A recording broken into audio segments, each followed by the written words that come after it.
Hey, friends, welcome to Unmasking with Cindy and Sarah. Today, our episode is just going to be Cindy and I having a conversation about our own struggles with anxiety. I specialize with children and adolescents, and Cindy, adolescents and adults. We thought we would also discuss some symptoms that you can see and ways to support children and yourself as an adult, and then what we're utilizing ourselves to support ourselves. So, I think to get started today, we both just wanted to also talk about our own takeaways from our last two guests. So you were all able to hear, from Ashley and Anne. Okay, so you were all able to hear from Ashley and Anne their stories, their experience with anxiety, and how hmm they have supported themselves, and the takeaways from their experience and journey. So, Cindy and I are just going to talk a little bit about our takeaways. So, Cindy, do you want to go ahead and start Sure. discussing Yeah. Just what you got out discussing of that? Yeah, got my coffee this morning. I'm ready for same. some coffee talk, and it's just going to be our own little episode, just the two of us. Just the two of us. Okay. We're going to freestyle it today, folks. So It's bear with unmasked, us. guys. It is unmasked. Bear with us today. We thought we would take a little break in between our first two guests that we had for anxiety, and then next week we will wrap with a psychiatrist's take on anxiety and talk with her about some of the things that she's seeing. But for now, we just have so much to offer, I feel like, I Sarah, mean, when it I comes think. to anxiety. I mean, So, I feel like we would win an Olympic. I mean, I think I could win an Olympic medal for it. I really do. for anxiety or I for think coping both with you it and or I both? remember in grad school, we were put in a group for something and someone was just like, Jesus, I don't know if I'd want to be in that group because you and I were so like, everything was like anxiety ridden. So, I mean, like, I feel Uh, like this is where we shine. I mean, I like, really do. guys, Yeah. yeah. I Yes. mean, This you is it heard for from me. Anne's episode, like Gary Busey, he's in the back there. He's like in the back, that and Fraggle. If you have Fraggle Rock and Gary Busey, that is my Uh, little anxiety, which again, yes. that's a takeaway. As I loved that exercise that she was telling us about, Yes. how you Visualizing it. could, yes, because I was like, gosh, mine would just look so disheveled. And, you know, let's add some ADHD in there and we've Just got a, gold. We've yeah, got we do. gold. Is there a platinum medal? No. Anne and Ashley's episodes were both very unique in their own right and just really interesting when you look at women in particular with Mhm. anxiety, because we have one friend who was surprised with a diagnosis, which really she's shared that she didn't really experience a lot of anxiety prior to this. Not sure. I don't know what that's like, but yes, we've got this, Mhm. and then we also have Ashley's take where it was really clear where the onset of that came from. And hers was more early childhood all the way up through adulthood. And what I thought was interesting about Ashley's was that hers really manifested when she was in graduate school and was kind of being evaluated. And so, kind of put on the Mhm. spot. And it was really vulnerable. So I just thought that was really interesting, both of them, how they were two totally different stories, and how they Yeah. showed up.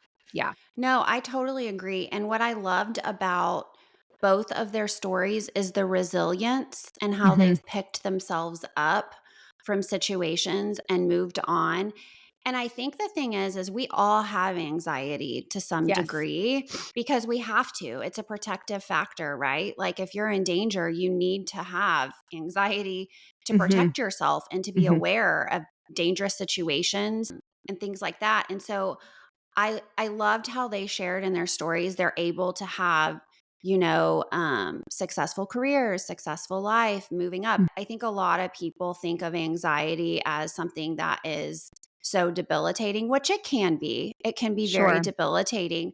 But I think there's such a resilience in people with it because, in a way, it almost feels like a friend sometimes. If you're Mhm. really struggling with anxiety, it's like it's you're so used to it. Does that make sense? Like, you're Yeah. so used to having anxiety there, and you just kind of move on with your day with it being there, and it kind of fuels you to do things a certain way, to feel like you have control even though you don't. I don't know if that's making any Yeah. sense, but Yeah, it does. I feel like if you've had it, like for Ashley's story, like her whole life, yeah, she had a lot of it lingering there. It came out very physical for her in a lot of Mhm. ways, but she still functioned. Like, again, that's masking, right? Like, she was masking through a lot of it, but she still functioned. And then she found ways to kind of help soothe herself through that. And I thought that was really, really cool. And then Anna's story, where she was talking about how it really wasn't till after she kind of recovered, and then the anxiety hit for her, but she was able to work through that. But like, it's almost like she took that anxiety and put it to the side, to get through it. And then she was able to process it, which I think some people process in the moment, some people don't. Some people process things years later, and people are like, why are you just processing that now? I think it's just survival. I don't know if Yes. any of that makes sense or not. I think it all makes sense what you said. I was thinking back to the origins of my anxiety and when did I know I had it? When did I start really having the language for it? How did it manifest in me as a child? And I think, based on my previous story of my own childhood, or I guess origin story, if you listened to that episode, I think you'll learn that, I was not really super compliant as a child. I mean, I wasn't like a disruptive kid to the point where it was like becoming problematic all the time, but like I was very outspoken and I'm an extroverted introvert, I guess you could say. Same, same.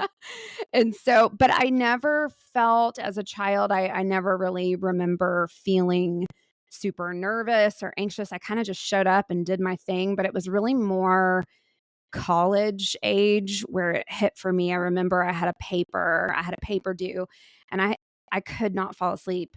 I had finished the paper, but I was tossing and turning and I stayed up all night long. Like it was a full 24 hours without sleep. And I remember my heart racing and my thoughts were racing and all the what ifs and oh my gosh. And, and I don't even know what brought it on. I think it was just kind of years of, you know, achieving and the perfectionism, like I said in the previous episode, really started to ramp up in my early days. And so I could really let that take over if I wasn't careful. And, Mhm. so I just remember, gosh, I don't know, I probably took a sleeping pill and faded off and didn't think about it for a while until it Mhm.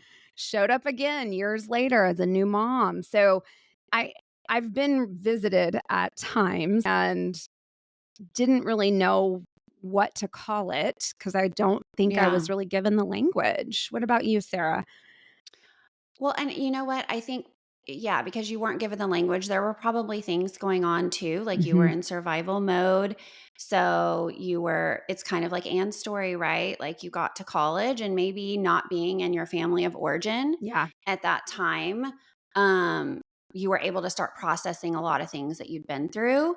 And so I think that could be very indicative of like why you started seeing symptoms, because Mhm. you were just like in survival mode your whole life. And then you kind of, you exited your family of origin, you were out of that environment, and then your body was like, hey, we're gonna Yeah. we're gonna come rearing our little head out here so you can finally see, like, Yes. you're anxious, you've been on, auto mode your whole life. Mhm. So I think, and that's the thing too with anxiety, is you can go a long time without it, and then it just rears its little head out, and Mhm. here it is. For me though, I always have had anxiety, like my whole and but I think that was just because, from my story, like, I was born into a situation where I had a very sick sibling. He had lots of seizures, lots of things going on. We were at the hospital a lot. There were a lot of themes around death for me. I was very concerned with death. Mhm. My parents divorced when I was very young, so I had to go back and forth between homes. different expectations. And I also like have ADHD. I did not know I had that growing up. Mhm. With ADHD, a lot of times it can present like anxiety, and I think that was, now I'm starting to realize that a lot of my ADHD behaviors might have been more prevalent, but it was looked at as anxiety, Mhm. like becoming very hyper focused on something. I was always, and I still do this. My husband will put his hand on my leg, but like always fidgeting. I've never not or like rubbed my hands together or rubbing or like moving my leg back and forth, things like that. But Yeah. I was always fearful of death as a child. Mhm. Like I would wake my mom up in the night fearful of, what am I going to do if you die? Where am I going to go? Is my brother going to die? When he was in the hospital? Just a lot. I mean, I would get so paranoid Yeah. about, I guess that's a good, I'm very paranoid. I mean, I was seeing the school counselor regularly. Then I went into my own therapy off and on as a child. It's interesting for me because in college, I actually, the first like 2 years were probably two of the happiest years of my life. But I don't know if that's just because I was out of my own family of origin and I felt more in control Mhm. than I did when I was in my home. Yeah. I also, school was really difficult for me. I was not, a straight A child. I struggled in math. If it wasn't a subject I liked, I didn't, I would daydream and all of that. So I think that was for me, the first couple of years of college were very like, oh, I'm, happy and carefree. But then, a lot of other things transpired for me and it ramped back up and I had to, figure all of that out. But it's always been who I am. Like I just feel like I'm just a ball of anxious energy. So Sure. I don't know. Yeah. It's interesting you say that about, kind of having some distance between your home and your newfound freedom in college, right? Because you're Mhm. kind of just figuring out your place in the world and how do you navigate it without your parents nearby all the time, to Yeah. process with. And it's interesting because, I went through that period in college where I was experiencing it. It was affecting my sleep. And then I was fine for a while, right after we graduated Mhm. college, got married, got a job, we moved. But then we started trying for kids. And I had unexplained infertility. And so at the age of like the ripe old age of 23 or 24, which is crazy to me to think about that now, I went on like hormones, to help Mhm. us conceive. And that was about a year and a half of just hormones being pumped through my body, negative pregnancy tests, like we try to get negative, negative. So it was just, and then finally we went the in vitro fertilization route and it worked. And I'll be really interested, Sarah, when we do a series on, childbirth, just that whole stage of life, because when my oldest was born, I had this like euphoric feeling. And I remember thinking, I don't know what people are talking about with like anxiety and depression after childbirth. I was like on this high. It was like this Mhm. adrenaline rush through my body. But I also wasn't following doctor's orders. I'd had a C-section. They were like, don't lift heavy objects. You need to rest and take care of yourself. Sleep when the baby sleeps. And I was like, yeah, right. And I just remember scrubbing the floors, like being down on my knees, like 2 days after a C-section, 3 days after a C-section, like scrubbing the grout in the tile. Cleaning became like a thing for me. I would watch Ethan sleep. At night when he would go to sleep, I would walk into his room and like stand over his crib just to make sure he was breathing. Like, so that really, and that was kind of delayed for me. It started around 6 months of age where I just noticed this hypervigilance in my body. And sure enough, I look back now and I'm like, oh, yeah, yeah, like major anxiety. What I'm Yeah. reading now is that you can have this delayed onset up until a year postpartum because your body is just trying to get regulated again. So I'd had hormones pumped through my body for years, and then just this big crash came, and I didn't have a safety net. And it was it was pretty scary for me for a while. It's Yeah. pretty dicey. Yeah, and I took a training on perinatal mental health Mhm. and what happens to you, to women, especially after they have children. And it's interesting because there's so much about the mother when she's pregnant, right? Like, Yeah. how are you? How are you with the baby? Like, how are you feeling? All of this.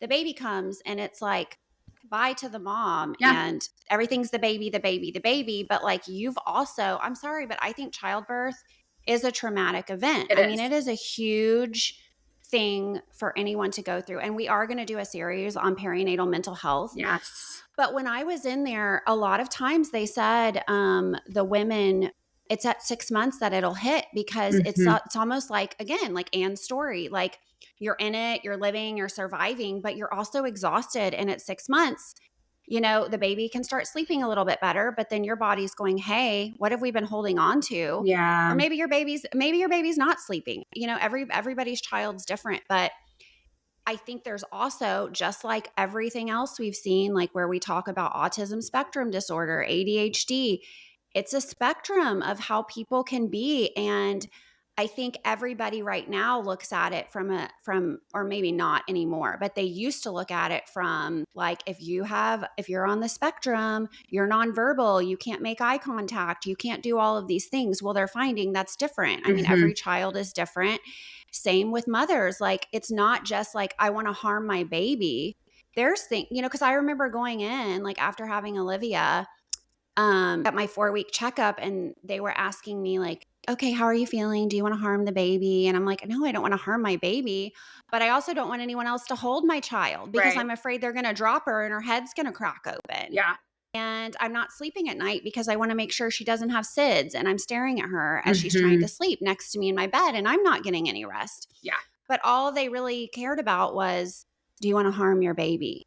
Do you want to harm your, and I'm like, no, I don't want to harm my baby. Yeah. Actually, I don't want anybody near my baby because I'm having such a visceral reaction to being a mother, and I'm like a mama bear. And I'm like, and then Yeah. everything's just, your body has changed completely. I mean, it's like your body's been to war. I Yes. joke all the time, but it's like, you have this baby, and whether you have a C-section or a vaginal birth, Mhm. it's like your body's now smoking a cigarette and is telling war stories like back in the day. I mean, I feel like it is, I mean, like, it's been through something, okay? It's Like, been we've through all been to something. Vietnam. It's like Vietnam, right? We come back. No one's really rooting for us. No one was real excited we went. Nobody really cares that we've come back. And our body's like, hey, I just went through this big old thing.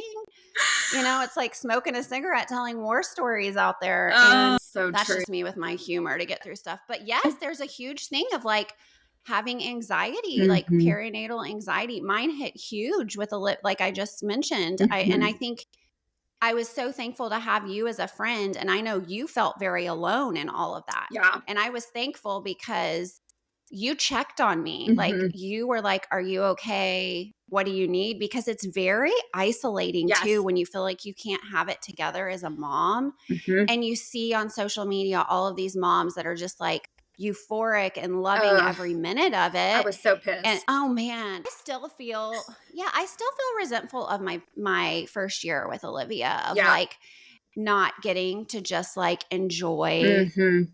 having my newborn child. Like, I was so worried about so many different things. And I think that's what's really hard, because I would meet other moms and I would be like, it's so hard. And they would be like, well, it's fine. And I'd be like, okay, Mm-mm. maybe I just suck. Yeah, that's what I thought. Maybe I'm doing this wrong. Maybe this is my punishment. Maybe this is what happens. These were the signs that I wasn't meant to do this. I mean, and again, that speaks to the shame that we can Mhm. feel around anxiety in general, right? I Yeah. I remember I remember about a year postpartum, and they had finally gotten me on some medication that felt right for me, but I was still struggling with intrusive thoughts. I was still struggling with Yeah. some obsessive compulsive stuff, which we'll get into. And I remember I had a very unhelpful therapist go, well, here's what I want you to do. Whenever you have those intrusive thoughts, I want you to visualize a giant stop sign and just maybe repeat the word,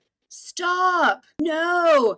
And I remember sitting there looking at him and thinking, like, this is the worst freaking, first of all, okay, like we're not a good fit, clearly. Second of all, that's what you're telling your clients, like to Mhm. visualize a stop sign. I mean, bless him. He was doing the best he could. Clearly, it was not it was not going to be a match, right? And so that's what I appreciated about Anne and Ashley's take on Mhm. how to work with it, like how to visualize it maybe as a person or a figure or a creature or something, and have some fun. I mean, like you and I, we Mhm. joke all the time about it, right? But like try to can we be a little playful with something that I know. and make it less terrifying, I guess.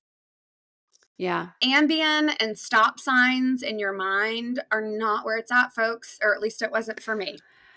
And yeah, and with a newborn at the same Yeah. time. It's like it's I don't know, the intrusive thoughts to me, that was what was really scary. Like I would Mhm. be so I just had so many fears of like I remember I Yeah. would be bathing her and I would be like, what if she accidentally drowns? Yes. Or Had those same I things. mean, just Mhm. like, what if I mean, I had the owlet sock on her. I mean, homegirl was sleeping through everything. Yeah. Like I had got her on like God bless taking care of babies. Like she saved me. But Yeah. like I had that girl on a schedule, but really it was for me. When I think about it Mhm. now, I'm like, and I joke with everyone in my family because they knew like those first few years of Olivia's life. I don't care if you were getting the Pulitzer Prize in my family.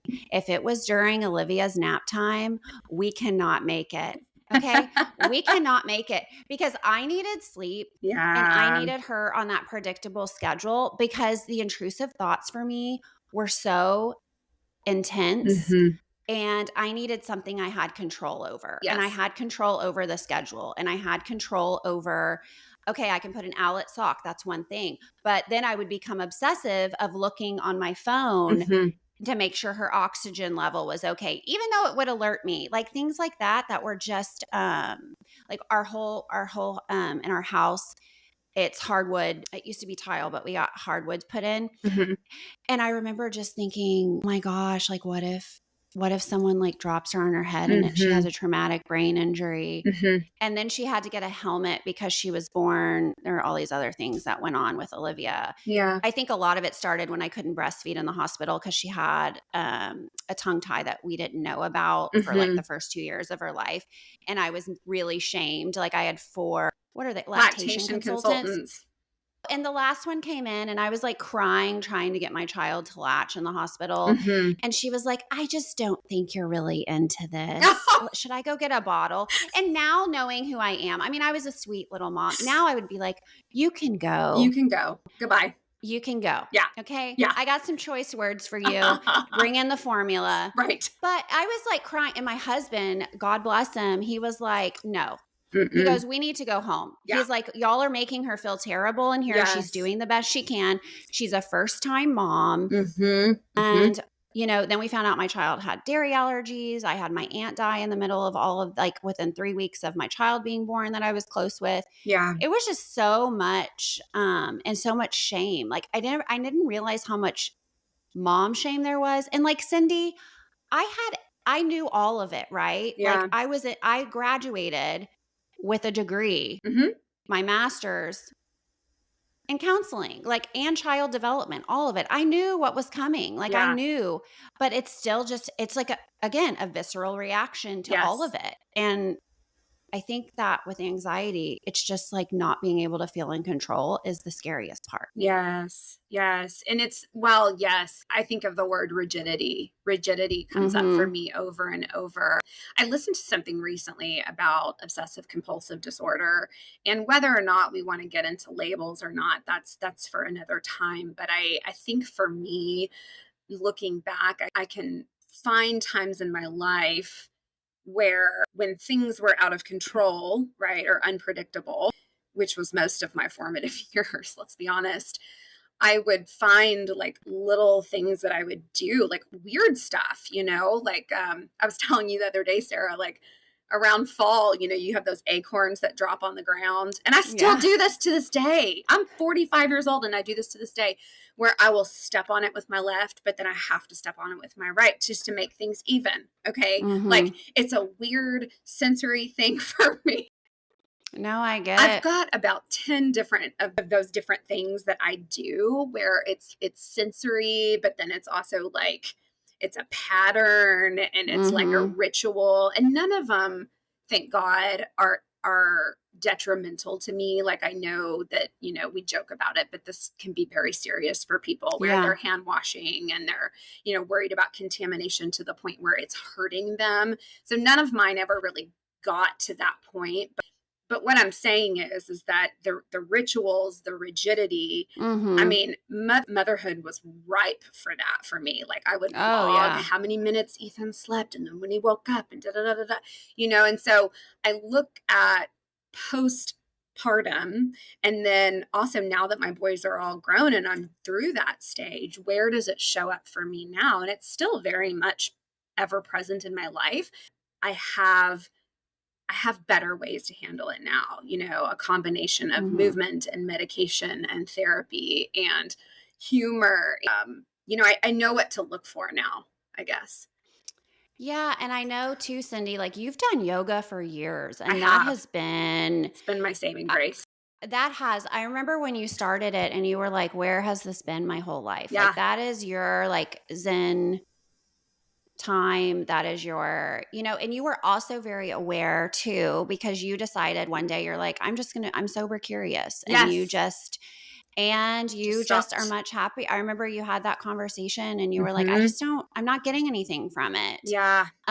And so I think also we know that, anxiety can be fueled by, eating unhealthy or Hmm. drinking or, Hmm. because it lowers your inhibitions, all of those different kinds of things. But I think also with the obsessive compulsiveness, I think of Ashley when she was telling us about all of the stuff in her episode where she would have those obsessive compulsive Hmm. moments. And it's just interesting how those manifest. Yes. But it's all for a sense of control, right? And like, Yes. same thing for me. Olivia, when she was little, that's so funny you said that. I didn't know. I kept a whole journal too. Like every time she ate, every time she did this, like it's like this huge, long, Yeah. like just erratic Like, what am I journal. So going to I do could with like that? tell, Yeah. so I could tell the pediatrician, like, she ate at this time. This is Um, how many ounces. Like, I was for months, girl, for months. I swear it was almost a year. But also, I had to read. I would read to her every night. Yes, I started reading to my newborn who couldn't even like open her eyes every single night. And we would do like tummy time. And then I would give her little bottle and I would read these little books mhm. because I'm like, oh, phonological awareness. We need to make sure, I did the same. we need to have all this. But I had to I would read 3 books, only 3. But the last book I had to read every single night was Goodnight Moon because I grew up reading Goodnight Moon. And if I did not read Goodnight Moon, she would not sleep through the night. That was my logic. And so I was like, I had to read Goodnight Moon every single freaking night. I could recite that at a UIL performance right now. I could just get on stage if anyone would like me to perform Goodnight Moon because that was every night for that girl. Yeah. Every Because I was like, if I don't read it in this order and she doesn't have this at the end, she's not going to sleep through the night. I mean, our brains, our brains. I was sitting there kind of chuckling to myself because I was sharing with the boys recently. Did you know that your mother has anxiety? And they just were like, Nah. thank you, Captain Obvious. Like, yeah, mom, we knew because you know what? When we were 3 and 4, and you took pictures of our toys and put them on the outsides of baskets, trying to get us to organize to put our toys back in the appropriate basket with the photograph on it. I mean, what? What? Just what? I don't know. And we joke again. We joke. But I really, in But my mind, thought that was, I was like, no, we're going to have order. We're going to have structure. And none of this is going to be passed down to my kids. oh yeah, no. Look, children they're born and you just have to laugh Uh because your huh. children come my child is a gift to me and she is teaching me more about myself than anyone else could on the planet. Yes. But here's a funny thing that just happened yesterday, Cindy, because I was having this conversation with my mom when I was little, because I'm the Girl Scout troop leader for my daughter and her little troop now. Uh-huh. And my mom was my Girl Scout leader. And every year our meetings were weekly and we met at a church. And they had a big pumpkin patch. And I would literally, and all the Girl Scouts, we could get our pumpkin right. We would have to stay after the meeting so I could find my perfect pumpkin that had 0 marks on it. Do you understand? Had to be perfect, perfect all the way around, right? Had to have 0 marks on it. My mom would be like, Sarah, we're closing down. Like the troop had left. Gotta Okay, the go. parents had picked him up. Yesterday, we're at the pumpkin patch, and I just want to relay, like Olivia is such a unicorn wild card. She finds a pumpkin. It's like a Cinderella pumpkin, like not even a typical pumpkin. Marks all over it, bruise it. This is it. Within like 2 minutes of getting there, she's like, this is my pumpkin. And I was like, you don't want to like look around at the pumpkins and like see, no, this is it. It's not even a pumpkin you can carve. Okay. Like, and that is the humor of it, because for me, I still am like, we got to have the perfect pumpkin. And then I can't touch the inside because I have sensory issues myself and I don't want to feel the gooiness that it is. And then I have this child who's playing in the dirt at the pumpkin patch, getting her hands like all dirty, which is like a thing I can't stand. Yep. But she has her own, of course, like anxiety. We all have it. Like there are things that are very similar to me that she does do. But I do love the fact that she doesn't have to, like for me, like that was anxiety provoking, not having everything had to be perfect all the time, all the freaking time. The pumpkin had to be perfect that I was going to cut. So it didn't matter anyway, but it had. Guys, you talk about, I would love to know some of the things, Sarah, that you have found to be helpful for you, also not helpful for you, because I joked about the bad advice that I got from the therapist about visualizing the stop sign and how it's way more effective for me to learn to work with it and understand that the anxiety is my manager that's trying to proactively protect me.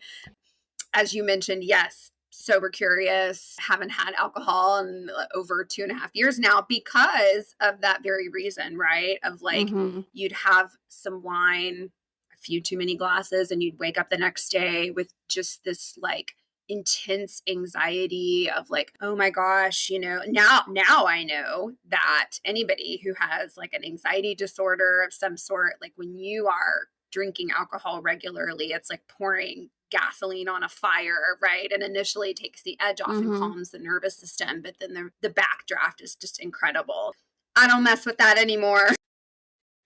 I know. But yeah, I've got these like rituals still that I do, but they're, I would like to say like healthier. Like, yeah, I move my body. I try to journal and have some quiet time in the morning just so I can kind of set myself up for a successful day. Learning how to let thoughts sit with you and not let your mind go wild with a story that you don't even know the facts to yet. Yeah. What about you, Sarah? What helps you?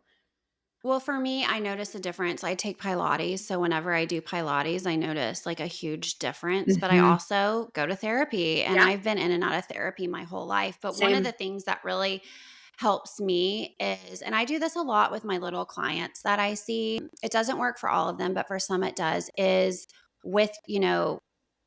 is disputing the negative thoughts that you do have. Like, what evidence do you have that that is actually going to happen when you have one of those thoughts come in? And that was something that I had a therapist in college work with me on. And so for me, I will talk myself off the ledge a little bit. If it's a thought like, what evidence do I have that, reading these 3 books is what helps my daughter sleep at night? Like, sure, they're not going to do it, but it was just like a safety thing. But like walking myself through that, that really helps a lot. And then of course, having like girl trips, like going away with my girlfriends to do like wellness, like, recharging my battery, or like meeting up with you or other friends that, my 3 friends that I have,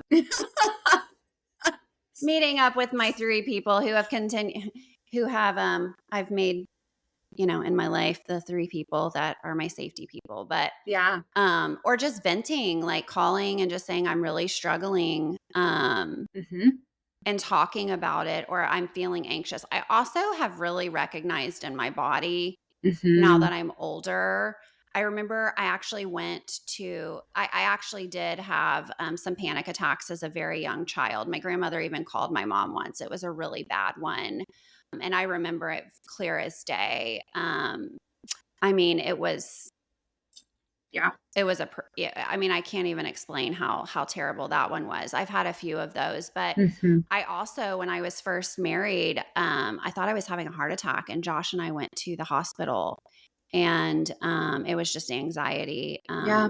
me just like worrying about stuff. But I've always struggled with Mhm. sleep, and my child does too. Olivia struggles to shut down at night. That's a struggle for her. Yeah. But I think also just recognizing now, knowing I have ADHD, Mhm. that has been like super instrumental for me in understanding myself and why my brain works the way it does, instead of always feeling like something was wrong with me or I never fit in. Now things make sense Yeah. to me that didn't. So I'm able to kind of give myself grace with that. I was talking to a friend of mine, and we were both saying how normal things that people can do like regularly, like laundry, for someone with ADHD, it's like really difficult to get that going. Like Yeah. just something little like that, and like realizing like you're not lazy. It's just you're completely drained and this is not something you're interested in right now. Sure. And so it's hard to be motivated. There's also that like pathological demand avoidance Mhm. of someone telling you something to do, but you're not really wanting to do it and you feel threatened by that. But like those are things where I'm like, why can't I just like always have my laundry done? Like that was a Yeah. big one. Like, why can't I have like, I don't know, like cooking for me? I have to be in a mood to cook. That's really hard, like meals and all of that, especially now that I'm a mom. Because I would go, I mean, I'm the kind of person I can go hours and then be like, oh, I haven't eaten. Mhm. But like I have a child, like she's got to eat. Like I can't just be like, hey, Olivia, let's go. Yeah. So I think it's like recognizing those things. And then, of course, like medication. Sure. She was like 11 months old, I went to like the 4th doctor telling them I was struggling, and we both had the flu, and it was like a fluke with a nurse practitioner. Mhm. And she was like, being a mom is hard. I'll just never forget it. And I just like broke down in tears, and she gave me medication. Yeah. So I'm valleying of the dolls over here. I take my little dolls every day, call me Neely, and it helps. I Oh, got I Valley of the Dolls, my little dolls. No, I sorry. think I love that. I love that though about the compassionate practitioner because it only takes one, right? Uh Like huh. it only takes one. And listen, like you, I've been in therapy off and on my entire life. And I don't suspect I'll be going anywhere anytime soon just because it's so helpful. It's part of my regimen, just like medication and movement and journaling and quiet time and all the things, right? I also kept pressing until I found somebody that really knew how to Yeah. validate my experience. And so that is kind of my big overarching word to the wise. Whenever I see anybody that's going through this, I always will try to encourage people, especially women, because we're taught not to trust our bodies, right? You keep asking questions until you find the answer that fits for you. And we're not going to get anywhere by shaming ourselves, by being shamed by others. In fact, one of the most impactful pieces of work I've ever picked up is anything by Dr. Kristen Neff. She writes Mm-hmm. things about self-compassion, the way that we speak to ourselves during an anxious moment. Because yes, I've had it in the middle of the night when I couldn't sleep and I'm panicking and I'm thinking, oh my God, this is always going to be like this. Why am I like this? Mm-hmm. Now I know that when we are critical with ourselves, our nervous system does not recognize that between an outside intruder, trying to Yeah. harm us. And so I always think about that. I'll never forget the therapist telling me that. Like, you've got to find a way to talk to yourself in a compassionate manner so that you can de-escalate your nervous system so that your brain can come back online. Because when we're anxious, we're in the Yeah. limbic brain. So Oh, yeah. We can't activate that smart brain. And then you have on top of it, too, if you're neurodivergent, you're going to have anxiety on top of that, which is going to make it harder to access that, Yeah. your prefrontal cortex, your smart brain, that executive functioning. So then that's where you see as adults that are undiagnosed turning to substance, Yes. particularly men Hmm. coming out very angry, because a lot of times underneath anger, there can be depression or anxiety that's Yes. lingering there and it's just untreated. And then Hmm. also the stigma of mental health for men and women. I feel like there's more women that seek mental health services than men do, Yes. because of that stigma. But also, not all therapists are created equal. If you've had a bad experience with a therapist, Hmm. try a different one. Like, you need it to be a very safe, supported space. And I hate to hear when people, like, well, I've had people come to me and say their children have had a really terrible experience. I've I've been been to to a it. therapist and it was horrible. And I just was like, no, I'm not coming back to you. But I also know the difference between someone who's really going to sit with you and understand you and validate you versus someone, but not enable. That's the difference. Right. Not enable you, Yeah. help you grow through that process.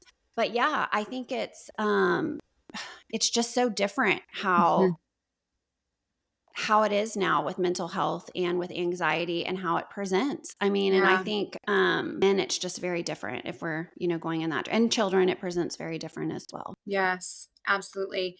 We also know that we are the regulate like the co-regulators for our children. That Mhm. was something that Ashley pointed out, like, be the thermostat, not the thermometer. And I look back now on my parenting experience and I'm like, oh, wow. Like, they were just little sponges picking up on how I was feeling. And I don't bring that up to fault myself, because I really do have compassion for my experience when I look back on my journey as a young mother, a mother who lived in a different state, who didn't have family living around her. I can cut myself some slack there. But when I see other people coming in with it, I always try to address that as well. What does your support Yeah. look like? Because we're walking, it's contagious, right? We're walking around Mhm. feeling other people's energy as well. Well, yeah, and it's so hard because you're learning to regulate with your children, and if you've never had those skills, which most of us have Hmm. not, most of us didn't get that validation because our parents didn't learn it. And I Hmm. think our parents did a good job with, for the most part, with trying to do things differently than their parents. We're trying to do that now, and then but Yeah. it's just hard. Like, we're all just trying to, and I think we're going to see with this new generation of kids, I think you're going to see more children who are accepting of mental health challenges, Yeah. who go to therapy, who it's just normal, like going to your doctor for a checkup, just for Hmm. a year checkup. It's a normal thing to deal with it. I actually had a friend ask me why she thinks there's so many more issues. Um, with kids being diagnosed with ADHD, being, on the spectrum and all of those things. And yeah, I do think there can be some environmental factors with it. Hmm. I think we're just evolving and there's just a lot we've been exposed to.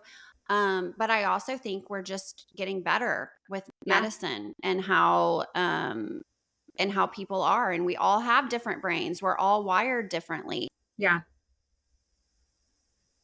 Not one of us is created equal in the sense, we all have a different kind of brain. And so I think we're just seeing more and more of that evidence as well. So we're able to have more proper diagnosis to support the children Right. instead of, and we're allowing them to or we're validating their feelings more. Hmm. Hmm. So, which I think a lot of the older generations are very confused by because they just want you to sit and be quiet and, like, Hmm. Hmm. not really share, Yeah. how you're feeling. Like, they think you're kind of getting walked all over, but I don't believe that. I think Yeah. allowing our children to have, the behavior behind your feeling is sometimes, not acceptable, but your feeling always is. Yes. And so I think it's allowing your child to sit in an uncomfortable feeling and learn how to process it. So they're not like new mothers like us or new Right. fathers that are sitting here going, I don't know how to be, I wasn't allowed to be angry, but now I'm angry and I don't know how to handle it. And I'm Yes. learning with you, my little special one. Cause, with your Hmm. first child, you're born again too. Like, you just are. Yep. So, I Yep. don't know. Those are all really good points. I think, as we look forward to next week's episode and hearing more about medication, I always tell clients, like, I'm not pro Mhm. medication and I'm not anti medication. Have I benefited from it at different points in my life? Absolutely. But that doesn't mean that it's for everybody. But I think Mhm. it's just a good thing to educate yourself on.